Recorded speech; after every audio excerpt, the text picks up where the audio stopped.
Hello everybody, welcome back to the channel. I am the Inconsequential Runner. This is not the video that I wanted to make, and it's a little bit different. Let me tell you what it's about right at the start, and you can decide whether this is worth your time or not, because chances are it's not. I have been diagnosed with early onset osteoarthritis in my knees. So what I'm going to do in this video is talk about what were the symptoms, what I understand at the moment, and I'm going to provide updates on this. So there'll be a series of videos as I go through. If I was to contextualize the series of videos, it would be this, right? I want to keep running. So the strategy that I'm going to be taking into trying to solve whatever this problem is solve it in a way that I can keep running for the next 20 years or whatever. I want to quit when I want to quit, not when it's been forced upon me. So if that sounds good to you in terms of, you might be struggling with or concerned about getting osteoarthritis or dealing with osteoarthritis, this might be helpful in terms of my strategy.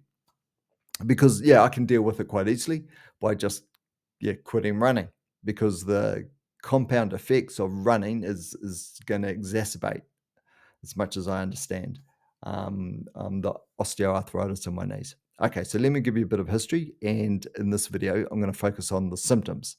So I'll share with you the symptoms that I've experienced. So anyway, of course, you go off to the doctors. The doctor asks you how long you've been having these symptoms for, and then, of course, you come up with a number that doesn't reflect how long you've actually experienced the problem for, and a number or a length of time that means you're not running into them too soon. I've been having these issues for about 2 years. They've got worse and worse over the last 2 years, and it's got much worse more recently, which is why I went to the doctors. So I said to the doctor, I can't remember what I said. It was 4 months or 6 months or something like that. But it has been 2 years in reflection. Wasn't trying to trick the doctor, but So the symptoms that I was experiencing were two main things. One was just a sense of, I was going to say my knees were really sensitive. They were really sore. They were aching. They had an ache in them while I was running. That was one. And the second thing's probably bigger, and that was weakness in the knees. They just got super, super weak, especially when I was bending my legs and I got past a certain point. It felt, if I was to do a squat where I was to get my bum right on my heels, so, right down on the ground, I would not be able to get back out of that squat. I could not lift my body weight. And that's been that way for a long time, long time. So I have to twist to the side and push off with my hands and stuff like that. Now, interestingly, part of the things that I can do to alleviate the osteoarthritis is strengthening my leg muscles. But those of you that have been following the channel, I go to the gym 2 days a week, and I'm really, I'd like to think I'm really balanced in terms of all the exercises that I do at the gym to make sure that I'm balancing my leg muscles. I have known for a long time, and this is right at the start when I started to focus on balancing my leg muscles, that my hamstrings were a lot stronger than my thigh muscles, which was causing issues in my knees then. So what I was focusing on primarily in the gym was to get that balance. So I was strengthening up my thigh muscles to match the strength of my hamstrings, so they were balanced that way. But of course, I was doing adductor and abductor exercises. I was doing calf, even standing on the balance ball. So, not a balance ball, Bosu, the Bosu, the sort of half round, flat on one side, and your your balance ball on the other side. Is that the best way to describe it? You'd know it if you know it. Anyway, so the advice I've been given, and so everything I'm sharing with you is what I understand going through the journey. So take it with a pinch of salt, because some of the things I understand now, they might be wrong.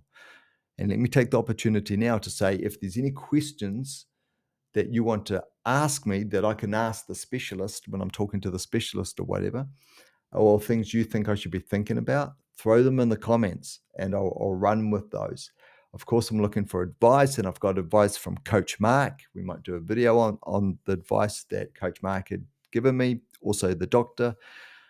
So, and the advice is this. So yeah, going to the gym, strengthening up the legs. So I'll continue to do that. And yeah, the gym's okay. It's not too bad. Though I find with the the leg extension machine, wow, that's when I'm really feeling it in my knees and even low weights there, and I've got an issue. So I mean, there are all is hamstrings, no problems. I'm smashing that out on the leg curl machine. So going to the gym, cross training now. So my recovery runs and my endurance aerobic based runs, so your long run and stuff, that will transfer to something else. Don't know what that is yet. Haven't got my head around that, but it'll likely be mountain biking. I can still do some running, but I save that for the intensity runs. So those will be the runs that I do at the track and going to the forest. So changing the terrain that I'm running on. So previously, 7 runs out of 8 in the week, or 6 runs out of 7, they would be on concrete, and that other 1 run was in the forest. So now the track in the forest is going to be most of my running, maybe the odd one on concrete, and the rest cross training, which is a bit of a pain because I've got to travel somewhere to mountain bike as opposed to most of my run. Oh, pretty much all of my runs, except for when I go to the track, are right in the forest, are right out my front door. So yeah, that's a bit of a pain, but I'll get my head around that. So what else? So yeah, change of terrain. Oh, and the nature of that terrain. So running on the flat, uphills, great, no problems. Those two. Downhills, problems. The steeper it is, the worse it is. So I need to be conscious of that. So what it means is I can run up a steep uphill and then I can run on a gentle downhill that will take me back to base. Or if it's the other way around, I can run the gentle incline, but I'll walk the steep decline because I can't run steep declines. And I know that. It's been a long time since I've been able to just let my legs go under my body on a downhill run. And that's probably the other symptom. I noticed my speed just over the last year has just evaporated.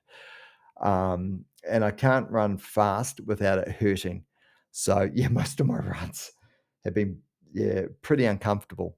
Though when my legs do warm up, they seem to come right. I say that, but I hesitate because last night I ran for an hour and it just felt horrible the whole time. Don't know if I should have said that. Okay, anyway, but I'm still trying to get my head around all of this stuff. So anyway, that's going to be the series of videos as I apply the strategy of what is it that I need to do to be able to keep running for the next 20 years. I'll find out my options from the specialist and I'll keep you updated. Any questions, let me know, throw them my way. All right, take care. Hey, look, it's not a bad thing. Well, it is, but it's not super bad. I mean, out of 100 things, this is probably maybe fourth on the list or something. I don't know. I'll find out how bad it is later. But there's 96 other things that are way worse. So yeah, don't. Oh, yeah, this is not a pity party or anything close. But what I am doing is working out what this is, and then the strategy so I can continue to run and yeah, just have fun. All right. Any questions, throw them in the comments. Anything you need to know, again, throw them in the comments and I'll try and pick up on or answer your questions as I go through this journey. Take care, enjoy your next run, and I'll catch you in the next one.